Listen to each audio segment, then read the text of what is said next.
ఈరోజు వారు చెప్పినట్టు నేను ఇంత మునిపే చెప్పాను, ఎవ్రీ క్రైసిస్ ఇది అన్ ఆపర్చునిటీ అని. వచ్చిన 6 నెలల నుంచి ఎక్కడికక్కడ ఏ విధంగా పోవాలనో అటు డిప్యూటీ సీఎం కానీ, నేను కానీ, మంత్రులు కానీ అందరం వర్కౌట్ చేస్తున్నాం. ఇటీవల ఐటీ మినిస్టర్ అమెరికాకి వెళ్ళడం, ఓసారి మనం ప్రయత్నాలు చేస్తే ఇమ్మీడియట్గా ఫలితాలు రావు. చాలామంది ఫలితం వస్తేనే నేను మాట్లాడతాను అనే పరిస్థితిలో ఉంటాం. అది విశ్వసనీయత కాదు. ఎప్పుడు కూడా విశ్వసనీయత రావాలంటే నెట్వర్కింగ్, ఫ్యూచర్ని విజువలైజ్ చేయడం, దాని ప్రకారం పనిచేస్తూ ఉంటే వస్తుంది. అందుకే మొన్నే ఐటీ మినిస్టర్ గారు అమెరికాకు పోయినప్పుడు అందరినీ కలిసి అదే మరిగా గూగుల్ క్యాంపస్ కూడా వెళ్ళి వాళ్ళు రిక్వెస్ట్ చేశారు. దాని ఫలితం ఈరోజు గూగుల్ కంపెనీ విశాఖపట్నానికి రావడానికి మీకంటే ముందే ఒక ఎంఓయూ చేసి ఇక్కడికి వచ్చాం. దానికే లేట్ అయింది. ఒక ½ అన్ అవర్లో మీటింగ్ అవుతుంది అనుకున్నాం, కానీ వాళ్ళని కూడా మనం ప్లీజ్ చేయాల్సిన అవసరం ఉంది. ఎవరైనా వచ్చినప్పుడు మీకు కూడా బ్యూరోక్రసీ కూడా ఇది ఒక లెసన్, అందరికీ బ్యూరోక్రసీ కాకుండా మినిస్టర్స్కి కూడా.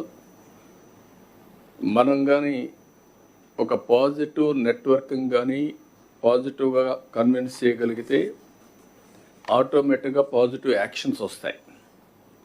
మనం వచ్చారు, ఈరోజు వచ్చారు. ఈరోజు నేను ఎప్పుడు మాట్లాడుతున్నాను, ఒకప్పుడు ఐటీ మాట్లాడాను, ఆ తర్వాత ఆర్టిఫిషియల్ ఇంటెలిజెన్స్ మాట్లాడుతున్నాం, ఇప్పుడు డీప్ టెక్ గురించి మాట్లాడుతున్నాం. అంటే వేరియస్ మార్పులు చేర్పులు వస్తున్నాయి భవిష్యత్తులో. వారు ఈరోజు వచ్చినప్పుడు అగ్రిమెంట్ చేసుకునేది ఒక ఎంఓయూ చేశాం. We are looking at a big opportunity in AI. Signed an MOU with Google. This will help in huge development in Visakhapatnam. ఈరోజు వాళ్ళు వచ్చినప్పుడు అంటున్నారు, విశాఖపట్నం మీరు ప్రపోజల్స్ చెప్పిన తర్వాత వెళ్ళాం, ఫస్ట్ హ్యాండ్ కొంచెం సర్వే చేసుకున్నాం.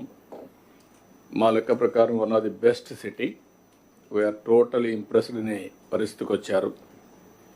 ఇప్పుడు బిగ్ ఫర్మ్స్ లైక్ గూగుల్ కానీ ఇక్కడికి వస్తే, విశాఖపట్నానికి వస్తే స్ట్రాటజిక్ ఇన్వెస్ట్మెంట్లో that is a game changer. ఎందుకు నేను ఈ మాట వాడుతున్నానంటే, డేటా సెంటర్ రాగలిగి అదే మరి artificial intelligence, machine learning, deep tech ఇవన్నీ కానీ ఉపయోగించగలిగితే ఇది గ్లోబల్కే, ప్రపంచానికే ఒక సర్వీస్ హబ్ కింద తయారవుతుంది. డేటా సెంటర్ వచ్చి, ఆర్టిఫిషియల్ ఇంటెలిజెన్స్ వచ్చి, అదే సమయంలో సీ కేబుల్ ఇవన్నీ కనెక్ట్ చేస్తే ప్రపంచానికి అనుసంధానం చేసే పరిస్థితి వస్తుంది. ఏఐకే ఇది ఒక స్ట్రాటజిక్ లొకేషన్ అవుతుంది.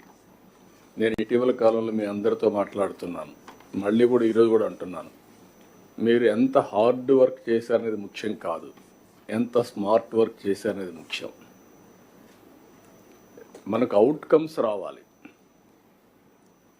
మనం కష్టపడి పనిచేస్తున్న ఫలితాలు లేకపోతే దానివల్ల ఏది రాదు. అందుకే నేను కూడా రాష్ట్రాన్ని ఒక నాలెడ్జ్ సొసైటీగా తయారు చేయాలని. Knowledge economy is different, knowledge society is different. రేపు రాబోయే రోజుల్లో ప్రజలు కూడా హార్డ్ వర్క్ చేయడం కాకుండా స్మార్ట్ వర్క్ చేసే పరిస్థితి రావాలనుకుంటున్నాం.